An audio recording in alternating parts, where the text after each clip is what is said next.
দেখো আমি 8টার সময় আসলাম, সারাদিন তো সেরকম খাওয়া দাওয়া হয়নি, এখন ভাত খাবো। কি মাছ রে? রুই মাছ, কাতলা মাছ হয়েছে।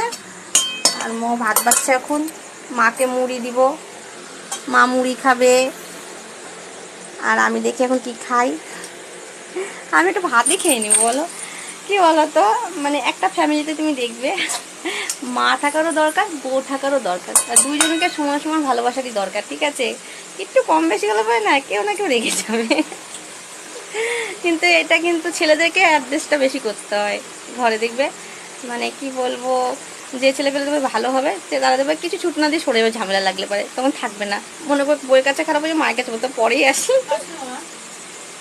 কিন্তু কি বলতো, আমার মনে হয় দুইজনাকেই দরকার বাড়িতে, মানে সমান সময় দুইজন না থাকলে না বাড়িটা মানায় না, মানে বাড়িটা পুরো শূন্য লাগে। আমার সত্যি কথা বলতে কিছু বলার নেই।